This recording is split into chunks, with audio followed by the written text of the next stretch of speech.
जय हिंद दोस्तों, आप सभी का स्वागत है आपके अपने एबीसी कोचिंग यूट्यूब चैनल में। आज की इस वीडियो में class 10th pre board exams का साइंस सब्जेक्ट का जो है सब्जेक्टिव क्वेश्चन देखने वाले हैं, जो कि आपके बोर्ड की परीक्षा के लिए बहुत ही इंपॉर्टेंट है। इसको एग्जाम से पहले जो है आप लोग को अच्छे से रिवीजन कर लेना है, याद कर लेना है, क्योंकि इसमें से बहुत सारे क्वेश्चन डायरेक्ट आपके एग्जाम में जो है देखने को मिलेगा। ठीक है। और बच्चों, आप सभी से रिक्वेस्ट है कि आप हमारे चैनल पर पहली बार आए हैं तो चैनल को सब्सक्राइब करने के साथ बेल आइकन को प्रेस जरूर कर लीजिएगा। ठीक है। और दोस्तों, वीडियो में आगे बढ़ने से पहले आप सभी को ये बताना चाहूंगा कि सभी सब्जेक्ट का जो है प्रत्येक मॉडल सेट का कंप्लीट सॉल्यूशन दे चुका हूं, बता चुका हूं, चाहे वो सब्जेक्टिव रहे या ऑब्जेक्टिव रहे, सभी का मैं बता चुका हूं। आपने अभी तक नहीं देखा है तो प्लेलिस्ट को एक बार चेकआउट जरूर कर लीजिएगा। ठीक है। तो चलिए दोस्तों, क्वेश्चन की ओर चलते हैं। तो देखिए बच्चों, सबसे पहला क्वेश्चन यहाँ पे दिया गया है कि दो चुंबकीय क्षेत्र रेखाएं एक दूसरे को प्रतिच्छेद क्यों नहीं करती।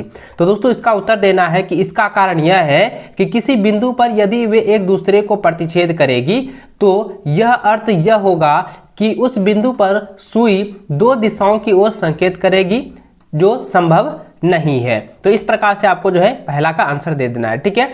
अगला प्रश्न दिया गया है कि एक गोलीय दर्पण की वक्रता त्रिज्या 20 सेंटीमीटर है, इसकी फोकस दूरी क्या होगी। बच्चों, मैंने आपको बताया था कि r बराबर जो होता है, यानी कि वक्रता त्रिज्या जो होती है वो फोकस दूरी की जो है दुगनी होती है, और फोकस दूरी की जो है वक्रता त्रिज्या जो है, वक्रता त्रिज्या की फोकस दूरी आधी होती है। मैंने आपको फॉर्मूले के अनुसार बताया था, और उसी के अनुसार यहाँ पे आपको देना है कि फोकस दूरी जो है वो आपका ज्ञात करना है, जहां पर वक्रता त्रिज्या जो है 20 सेंटीमीटर पहले से दिया हुआ है। तो सबसे पहले आपको करेंगे क्या, यहाँ पे करना है कि फोकस दूरी F बराबर लिखेंगे r/2 जो फॉर्मूला है। ठीक है। यानी वक्रता त्रिज्या बटा 2, वक्रता त्रिज्या दिया है 20, तो इसका 20/2 लिखेंगे, इसको कटाएंगे कितना हो जाएगा 10 सेंटीमीटर। तो इस प्रकार से आपका जो है ये आंसर हो चुका है। चलिए, अगला प्रश्न दिया गया है, सोडियम को किरोसिन तेल में डुबाकर क्यों रखा जाता है। अर्थात सोडियम को मिट्टी के तेल में क्यों डुबाकर रखा जाता है। ये बीबीआई सवाल है, काफी बार एग्जाम में पूछा गया है, ये काफी इंपॉर्टेंट है, इसको आप लोग अच्छे से रिवीजन कर लेंगे। ठीक है। तो इसका उत्तर इस प्रकार देना है कि सोडियम एक अतिक्रियाशील धातु है, यह ऑक्सीजन के साथ प्रबल अभिक्रिया करता है। यदि इसको हवा में खुला छोड़ दिया जाए तो आग पकड़ लेती है, इसलिए सोडियम को मिट्टी के तेल यानी कि किरोसिन में रखा जाता है। इस प्रकार से जो है आपको आंसर देने हैं। अगला सवाल चौथा नंबर है कि कार्बन के दो अपरूपों के नाम लिखे हैं। तो अपरूपों के हो जाएगा, एक हीरा हो जाएगा और एक ग्रेफाइट हो जाएगा। दो आपको यहाँ पे पूछा गया तो सिर्फ आपको यहाँ पे दो बता देना, हीरा और ग्रेफाइट। ठीक है। अगला सवाल पांचवा नंबर दिया है कि प्रकाश संश्लेषण के लिए आवश्यक कच्ची सामग्री पौधा कहां से प्राप्त करता है। अर्थात दोस्तों, आपकी बोर्ड की परीक्षा में इस प्रकार से भी क्वेश्चन पूछे जा सकते हैं कि पादपों में प्रकाश संश्लेषण की कच्ची सामग्री प्राप्त कैसे होती है या कहां से होती है पादपों में। इस प्रकार से भी सवाल पूछे जा सकते हैं। इसका उत्तर इस प्रकार देना है, पहला पॉइंट लिख देना है कि कार्बन डाइऑक्साइड, जो कि आपका कच्ची सामग्री के लिए जो है अति आवश्यक है। पादप वातावरण से CO2 रंध्रों द्वारा प्राप्त करते हैं। CO2 यानी कार्बन डाइऑक्साइड जो है पत्तियों में जो छोटे छोटे छिद्र पाए जाते हैं, जिसको हम लोग रंध्र कहते हैं, उसके द्वारा जो है कार्बन डाइऑक्साइड को वातावरण से जो है प्राप्त करते हैं।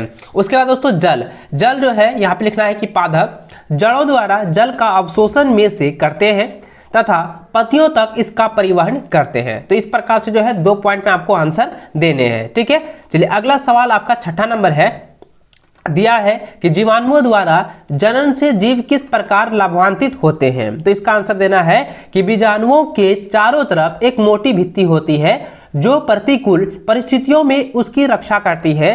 नम सतह के संपर्क में आने पर वह वृद्धि करने लगता है।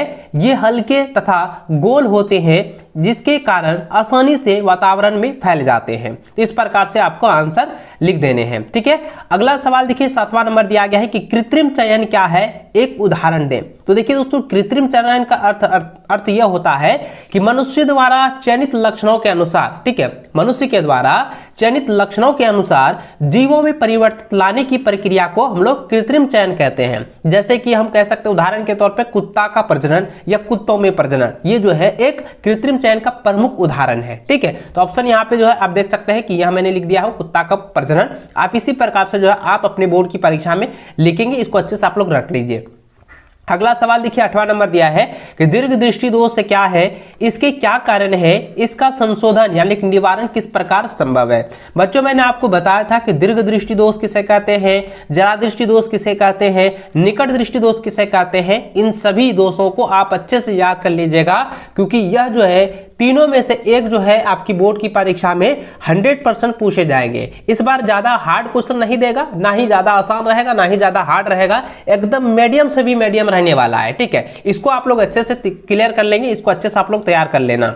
चलिए इसके उत्तर की ओर चलते हैं। तो देखिए दोस्तों, इसका जो आंसर इस प्रकार देना है कि वह दोष जिसके कारण कोई व्यक्ति दूर की वस्तु को स्पष्ट देख सकते हैं परंतु वह निकट रखी वस्तु को स्पष्ट नहीं देख पाता है, दीर्घ दृष्टि दोष कहलाता है। इस स्थिति में प्रतिबिंब दृष्टि पटल के पीछे बनता है। उसके बाद आपको जो है ये कारण किस प्रकार से जो है दोष उत्पन्न होता है, यहाँ पे कारण भी बता देना है। पहला लिख देना है कि अभिनेत्र लेंस की फोकस दूरी का अत्यधिक हो जाना। दूसरा देना है नेत्र गोलक का छोटा हो जाना। 2 पॉइंट में आपको यहाँ पे कारण बता देना है। साथ ही दोस्तों इसका संशोधन यानी कि निवारण पूछा गया है, तो उसको भी बताना है कि इस दोष को दूर करने के लिए उत्तल लेंस के चश्मे का उपयोग किया जाता है। उत्तल लेंस के निकट बिंदु पर रखी वस्तु से आने वाली किरणों को इतना अभिसारित कर देता है कि वह नेत्र के अपने निकट बिंदु से आती हुई प्रतीत होती है और प्रतिबिंब रेटिना पर बनता है। तो इस प्रकार से जो है दोस्तों आप इसको जो है अच्छे से याद कर लीजिए। ठीक है, चलिए अगला क्वेश्चन देखिए, सेक्शन बी से दिया गया है, जिसमें कि आपको जो है प्रत्येक सवाल जो है 3-3 अंकों का दिया जाएगा। देखिए यहाँ पे 9 नंबर सवाल दिया गया है कि 15 सेंटीमीटर की दूरी पर रखी गई वस्तु को 100 सेंटीमीटर फोकस दूरी वाले उत्तल दर्पण में बने प्रतिबिंब की दूरी ज्ञात कीजिए। बच्चों सबसे पहले मैं आपको बता दूं कि आपने दर्पण का सूत्र तो पढ़ा होगा, और दर्पण के सूत्र के बारे में मैंने आपको पहले ही कहा था कि दर्पण का फॉर्मूला और लेंस का फॉर्मूला आप लोग हमेशा याद रखेंगे, क्योंकि उसी से ये सारे क्वेश्चन न्यूमेरिकल आप लोगों का बनने वाला है। बच्चों आपको मैंने बताया था उत्तल दर्पण में फोकस दूरी क्या होती है, वो धनात्मक होती है, और अवतल दर्पण में फोकस दूरी ऋणात्मक होती है। ठीक है, यहाँ तक तो आप समझ गए। चलिए अब यहाँ पे सवाल की ओर चलते हैं। तो यहाँ पे जरा ध्यान दीजिएगा बच्चों, यहाँ पे क्या है, यहाँ पे 100 नहीं है, यहाँ पे सिर्फ 10 है। ठीक है, यहाँ पे आप याद रखेंगे, यहाँ पे 10 सेंटीमीटर सिर्फ दिया हुआ है। तो आप यहाँ देखिए U जो है यानी कि प्रारंभिक फोकस दूरी जो है कितना है, -10 सेंटीमीटर, क्योंकि इसकी फोकस दूरी क्या हो जाएगी, ऋणात्मक होगी। ठीक है, अब यहाँ पे देखिए इसकी जो दूरी है वो क्या है, 15 सेंटीमीटर। अब हमको ज्ञात करना क्या है, यानी कि जो है ये प्रारंभिक जो वस्तु है उसको ज्ञात करना है। तो दर्पण के फॉर्मूला से निकालेंगे 1/v + 1/u = 1/f। तो लिखेंगे 1/v बराबर 1/v + 1/-10 बराबर 1/-15। ठीक, इस प्रकार से लिखेंगे। उसके बाद दोस्तों आगे लिखना है कि 1/v बराबर 1/15, जो कि यहाँ पे है, ये इधर आके क्या हो जाएगा, प्लस हो जाएगा। तो यहाँ पे हमने प्लस लिखा 1/15 + 1/10 बराबर लिखेंगे। इस दोनों का लघुत्तम निकालेंगे, आएगा 30। तो इसका हम करेंगे कितना बार, यहाँ 2 आ जाएगा 3। तो इस प्रकार से लघुत्तम निकालेंगे। अब निकला कितना, 5/30। अब इसको हम कटाएंगे, कितना हो जाएगा, 1/6 आएगा। जब 1/6 आया तो इसलिए हम निकाल सकते हैं कि v बराबर कितना आया, तो v बराबर जो है ये आपका 6 आ गया है। ठीक है, v बराबर कितना आया, 6 आया है। तो इसी तरह से दोस्तों 6 सेंटीमीटर आपका जो है ये प्रतिबिंब की दूरी ज्ञात हो चुकी है। ठीक है, चलिए अगला सवाल क्यों, चलिए 10वां नंबर दिया गया है कि उत्तम ईंधन के गुणों को लिखें। यानी कि आप कह सकते हैं दोस्तों, इसमें अथवा में और एक सवाल आता है, और जो अधिकतर पूछा जाता है कि उत्तम ईंधन किसे कहते हैं और उत्तम ईंधन की क्या विशेषताएं हैं। गुण का है या विशेषता का है, दोनों को एकदम सेम टू सेम लिख देना है, वही आपका पूरा क्लियर हो जाएगा और आपको फुल मार्क्स मिल जाएगा। ठीक है, तो सबसे पहले लिखेंगे गुण जो है, उत्तम ईंधन के गुण इस प्रकार है। पहला लिखेंगे प्रति एकांक आयतन अथवा प्रति एकांक अकाउंट दरमन अधिक कार्य करते हैं। दूसरा पॉइंट लिखेंगे भंडारण तथा परिवहन में आसान हो। तीसरा लिखेंगे सरलता से सुलभ हो सके। चौथा लिखेंगे वह सस्ता भी हो। इस प्रकार से दोस्तों उत्तम ईंधन के 4 गुण आपको यहाँ पे लिख देने हैं। ठीक है, चलिए अगला सवाल की ओर चले। तो देखिए 11 नंबर सवाल दिया गया है कि श्वसन को ऊष्माक्षेपी अभिक्रिया क्यों कहते हैं, वर्णन कीजिए। बच्चों मैंने इसके बारे में पहले ही बताया था कि श्वसन एक ऊष्माक्षेपी अभिक्रिया क्यों कहा जाता है। इसको आप लोग अच्छे से रट लीजिएगा, एग्जाम में 100% पूछे जाएंगे। तो आप देख सकते हैं यहाँ पे मॉडल सेट में भी ये दिया गया है। तो इसका आंसर आपको इस प्रकार देने हैं कि श्वसन के दौरान अंदर लिए गए ऑक्सीजन द्वारा भोजन विघटित होता है, अर्थात वह उपचयित होता है। इस प्रक्रिया में ऊर्जा मुक्त होती है, अतः श्वसन को ऊष्माक्षेपी अभिक्रिया कहते हैं। ठीक है, उसके बाद फॉर्मूला लिख देना है C6H12O6 + 6O2 6CO2 + 6H2O plus ऊर्जा। तो इस प्रकार से दोस्तों इस फॉर्मूले का भी आप लोग रट लीजिएगा, ठीक है। अगला सवाल देखें, यहाँ पे 12 नंबर दिया गया है कि विरंजक चूर्ण का रासायनिक सूत्र तथा उपयोग लिखें। तो दोस्तों विरंजक चूर्ण का रासायनिक फॉर्मूला होता है CaOCl2, ठीक है। इसको आप लोग अच्छे से याद रखें। और इसके अब उपयोग पूछे गए हैं, तो उपयोग आपको 2 को बता देना है। कागज एवं कपड़ों के व्यंजक में कीटाणुनाशक के रूप में। दूसरा लिख देना है कि क्लोरीन और क्लोरोफॉर्म इत्यादि बनाने में जो है विरंजक चूर्ण का प्रयोग किया जाता है या उपयोग किया जाता है, ठीक है। चलिए आगे बढ़ते हैं। 13 नंबर सवाल दिया गया कि वायवीय एवं अवायवीय श्वसन में क्या अंतर है। या दोस्तों आपके एग्जाम में इस प्रकार से भी सवाल दिए जा सकते हैं कि ऑक्सी और अनॉक्सी श्वसन में क्या अंतर है। तो दोनों एकदम सेम क्वेश्चन है, दोनों का आंसर एक ही तरह लिखना है। देखिए चलिए सबसे पहले इसका उत्तर की ओर चलते हैं। तो देखिए उत्तर आपको लिखना है निम्नलिखित अंतर है। एक साइड जो है आपको वायवीय यानी ऑक्सी श्वसन को लिखना है और दूसरे साइड जो है अवायवीय यानी अनॉक्सी श्वसन को आपको लिख देना है, ठीक है। और ढांचा अनुरूप आपको बनाना है। जैसे कि मैंने आपको पहले बताया था कि अगर ढांचा बनाते हैं तो आपको जो है पूरा का पूरा 3 मार्क आपको यहाँ पे 3 अंक जो है मिल जाएगा। अगर आप जबकि वाला जो है भाषा के अनुसार लिखेंगे तो उसमें क्या होता है कि नंबर कटने का चांस रहता है। तो आप इसीलिए दोस्तों आप ढांचा बनाकर जो है आप बनाएंगे, ठीक है। चलिए अब इसका आंसर आपको इस प्रकार लिख देना है वायवीय श्वसन में कि इस श्वसन में ऑक्सीजन की आवश्यकता होती है, और अवायवीय में लिखेंगे कि इस श्वसन में ऑक्सीजन की आवश्यकता नहीं होती है, ठीक है। दूसरा पॉइंट लिखिए अवायवीय में कि ऑक्सी श्वसन यानी कि वायवीय श्वसन में अधिक ऊर्जा जो है मुक्त होती है, और अवायवीय श्वसन में लिखना है कि इसमें जो है कम ऊर्जा मुक्त होती है। इस प्रकार से मात्र 2 ही पॉइंट में आपको इसको आंसर दे देने हैं, ठीक है।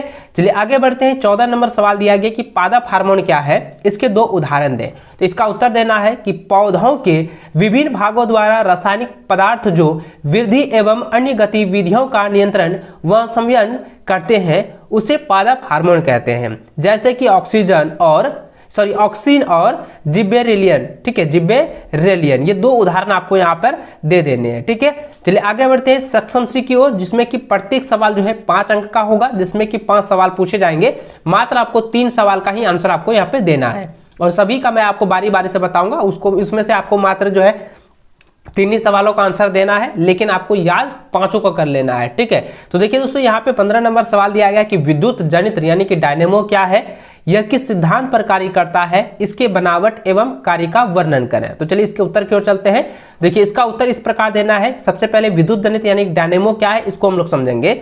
लिखेंगे ऐसी युक्ति जो यांत्रिक ऊर्जा को विद्युत ऊर्जा में बदलता है विद्युत जनित यानी कि डायनेमो कहलाता है। ये हो गया। उसके बाद यहाँ पे सिद्धांत भी कहा गया, तो इसके बाद सिद्धांत लिखेंगे यह विद्युत चुंबकीय प्रेरण के सिद्धांत पर कार्य करता है। जब कोई कुंडली किसी चुंबकीय क्षेत्र में घूमती है तब उसके सिरे के बीच प्रेरित विद्युत वाहक बल उत्पन्न होता है। यदि कुंडली बंद हो तब उससे धारा बहने लगती है, यानी कि धारा जो है बहने लगती है। यहाँ पे क्या हो जाएगा, बहने लगती है।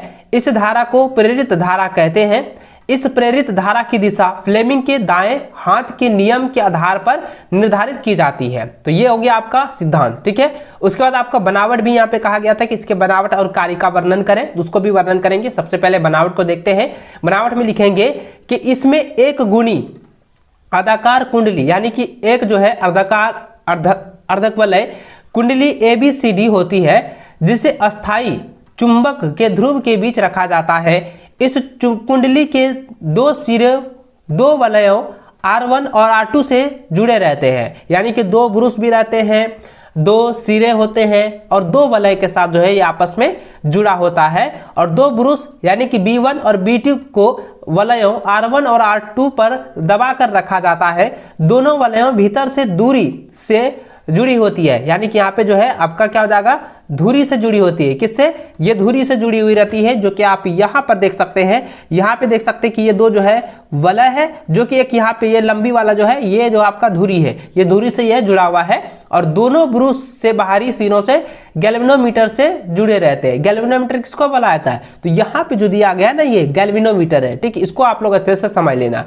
चलिए इसको पिक्चर को भी आप लोग अच्छे से याद कर लीजिएगा। उसके बाद दोस्तों आपका क्रियाविधि बताना है कि कुंडली के चुंबक के दोनों ध्रुवों के बीच किसी युक्ति द्वारा तेजी से घुमाया जाता है, तब कुंडली का ताल यानी कुंडली का जो तार है, कुंडली का तार चुंबकीय क्षेत्र के लंबवत रहता है। जब कुंडली से शून्य धारा बहती है, जब कुंडली से शून्य धारा बहती है तब जो है कुंडली का तार जो है चुंबकीय क्षेत्र की दिशा में होता है। तब जो है कुंडली के सिरों के बीच महत्तम विद्युत वाहक बल उत्पन्न होता है और कुंडली में महत्तम प्रेरित धारा बहती है। कुंडली के सिरे AB तथा CD को ऊपर से नीचे या नीचे से ऊपर जाने से धारा की दिशा तथा परिणाम बदलता रहता है। इस तरह जो धारा प्राप्त होती है उसे प्रत्यावर्ती धारा कहते हैं। तो इस प्रकार से दोस्तों हमने देखा कि विद्युत जनित यानी कि डायनेमो क्या है, इसके सिद्धांत को समझे, इसके बनावट और इसका कार्यविधि को भी हम लोग अच्छे से समझ लिए हैं। तो इसको आप लोग कॉपी में अच्छे से नोट कर लीजिएगा और एग्जाम से पहले इसको अच्छे से याद कर लीजिएगा, ठीक है। चलिए आगे बढ़ते हैं दोस्तों, 16 नंबर सवाल क्यों चले। तो 16 नंबर जो सवाल है ये काफी इंपॉर्टेंट है, क्योंकि दोस्तों यह जो है ना मैं कई बार आप लोगों को बता चुका हूँ। इसलिए दोस्तों आप जो है जितने भी छात्र इस वीडियो को देख रहे हैं इसको आप लोग स्वयं बनाएंगे, आप लोग जो है स्वयं तैयार करके व्हाट्सएप पर जो है मुझे इसको भेजेंगे, ताकि मैं देख सकूं कि आप लोग कितना तैयार कर चुके हैं, ठीक है। मैंने बहुत बार इसको बताया है, इसलिए दोस्तों इस क्वेश्चन को मैं यहाँ पे छोड़ रहा हूं, इसको आप लोग खुद बनाएंगे, ठीक है। चलिए आगे बढ़ते, देखिए दोस्तों यहाँ पे दिया गया है 17 नंबर कि निम्न रासायनिक समीकरणों को संतुलित कीजिए। बच्चों मैंने आपको बताया था कि समीकरणों को संतुलित क्यों किया जाता है, उसके तत्वों को समान किया जाता है, बराबर किया जाता है। जैसे कि आप यहाँ पे देखिए, पहला मैं बता देता हूं, जैसे यहाँ पे लिखा है PbNO3 PbO plus NO2 plus O2। अभी यहाँ पे देखिए Pb जो है वो अकेला है, तो यहाँ पर भी Pb अकेला है, ये जो है बराबर है, ठीक है। लेकिन NO3 है, N जो है वो क्या है, अकेला है, O3 है, तो यहाँ पे देखिए क्या है, एक, यहाँ पे 2 और 2 कितना हो गया, 5 गो, यहाँ पे 5 और यहाँ पे देखिए 6 गो O है। तो अब यहाँ पे इसको संतुलित करना है, यानी कि तत्वों का जो मान है वो बराबर रखना है। तो सबसे पहले करेंगे क्या, अगर हम यहाँ पे 2 लिख देते हैं तो 2 और गुना यहाँ कितना हो जाएगा, 2Pb हो जाएगा, तो 2Pb हो गया। O क्या गो है, 3 दूनी 6 और यहाँ पे 6 दूनी कितना 12। तो अब देखिए यहाँ पे करेंगे 2 हो जाएगा इधर, 4 दूनी 8, 2 10 यार 4 कितना हो गया 12। तो देखिए वो भी 12 हो गया। और यहाँ पे देखिए n कितना है, n जो है यहाँ पे 2 दूनी 4 हो गया, तो n 4। तो देखिए ये पूरी तरह संतुलित हो गया। इसी प्रकार से दोस्तों आप यहाँ पे देख सकते हैं, ये दूसरा वाला मैंने यहाँ पे किया है, तीसरा वाला का भी आप देख सकते हैं। इसी प्रकार से दोस्तों 5 गो यहाँ पे जो है रासायनिक समीकरणों को संतुलित करने के लिए जो कह रहा है, इसको आप लोग अच्छे से कॉपी में नोट कर लीजिए। मैं पूरी तरह से आपको समझा चुका हूँ और पिछले वीडियो में बताया हूँ कि आपको इसको कैसे संतुलित करना है, इसलिए दोस्तों मैं यहाँ पे डायरेक्ट जो है आपको आंसर यहाँ पे बता रहा हूँ, ठीक। इसको आप लोग कॉपी में नोट कर लीजिए। अगला सवाल यहाँ पे देखिए 18 नंबर दिया गया है कि मानव हृदय का नामांकित चित्र बनाइए। तो देखिए दोस्तों यहाँ पे एक मानव हृदय है, जो कि मैंने यहाँ पे आपको यहाँ पे संकलन कर दिया है, बता दिया है। इसको आप लोग जो है हुबहू जो है कॉपी में उतार लीजिए, ठीक है। और इसको अच्छे से याद रख कर लीजिएगा कि कौन कहाँ से है, यानी कि यह जो है देख सकते हैं यहाँ पे कि यह जो है ऊपर वाला जो क्या है, ऊपर वाला यहाँ पे देख सकते हैं, ऊपर वाला महाशिरा है, ये जो है महाधमनी है, ये फुसफुस धमनी है, यह फुसफुस शिरा है, ये बाया अलिंद है, ये बाया नीला है, और ये जो है दाया अलिंद है, ये कक्षाओं के बीच की विभाजन दीवार है, ये वाला, ठीक है। ये जो यहाँ से यहाँ तक ऐसे है, ये कक्षाओं का दीवार है, और ये जो है दाया अलिंद है। और उसके बाद यहाँ नीचे लिख देना कि ये जो है चित्र मानव हृदय की संरचना है। इस प्रकार से दोस्तों आपको नामांकित करते हुए चित्र को आपको बोर्ड एग्जाम में बनाना है, कॉपी में आपको अच्छे से बनाना है, ताकि एक भी नंबर इधर से ना उधर कटे, आपको पूरा का पूरा मार्क्स मिल जाए और अच्छे से आपको याद यहाँ पे इस चित्र को कर लेना है, ठीक है। चलिए अगला सवाल देखें, यहाँ पे 19 नंबर दिया गया है कि मेंडल के प्रयोगों द्वारा कैसे पता चला कि लक्षण प्रभावी अथवा अप्रभावी होते हैं।